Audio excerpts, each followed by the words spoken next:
Happening tomorrow, Austin City Council is expected to discuss a resolution that will put guidelines in place for citywide use of artificial intelligence. Sharon Strover, journalism and media professor at UT Austin, advised on the crafting of this resolution, and she joins us this afternoon. Professor, thank you so much for being with us this afternoon. Thank you. My pleasure. So we know last year a Brookings Institute report named our area as one of the early adopter cities of AI. So now the city is talking about this resolution. What does it reveal about how our local government could actually use AI in the city?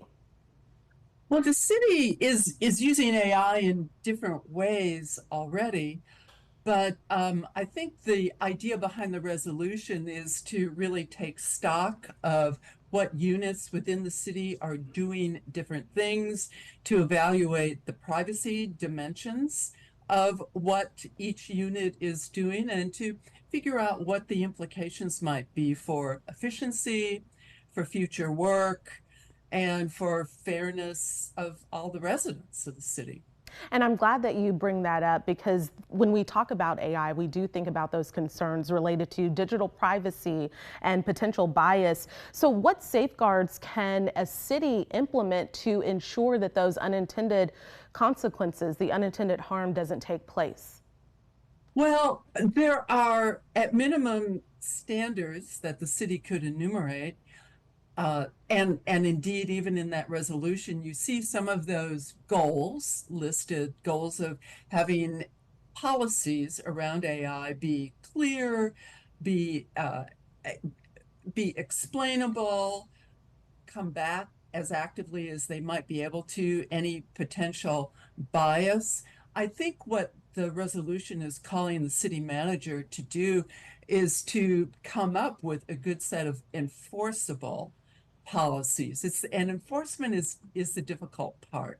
Okay. And talking about enforcement, what are some best practices related to potential job displacement? Because I think when you talk about AI, many people worry about the displacement of jobs for several people. So what are some practices that could be implemented in the short term to ensure that that doesn't happen? Well, a lot of it is still at the crystal ball stage, frankly. I think the efficiencies of AI are a huge attraction.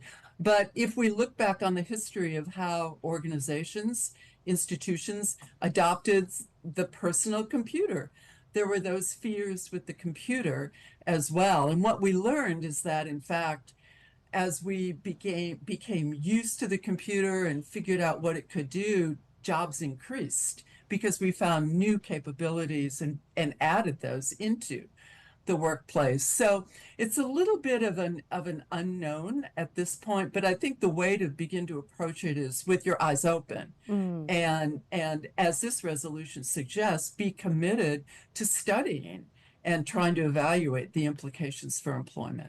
And Austin, again, one of the leaders when it comes to adopting AI. We look at Seattle, we look at New York City. They've also done the same. For them, have you seen what's worked and what hasn't worked among local governments in terms of AI? I'd say in general, it's hard to say, to evaluate that phrase, what's worked. Seattle and about 25 other cities around the country have adopted surveillance, what they call surveillance ordinances, that include systematic inventorying of what the city is doing with various technologies that implicate AI, to evaluate what those technologies are doing and how they're functioning on an annual basis, and then to kind of recalibrate if the direction that they're moving is not the direction that the city wants. One of the key advantages, I think, to cities being proactive is it provides an opportunity for citizens to learn a lot more about what technologies are being deployed by the city and where data gathering exists and what the policies might be. Right now, a lot of our city units are using data, technologies, sensors of all sorts, but many of them don't have clearly written or clearly available policies around what data are being gathered, why, and who can have access to those data and who can reuse them. And so that's what this resolution will really address to ensure that those policies are put into place. It will start. Yes. Okay. Professor Sharon Strover from UT Austin, thank you so much for taking time out of your schedule and being with us today. You're welcome.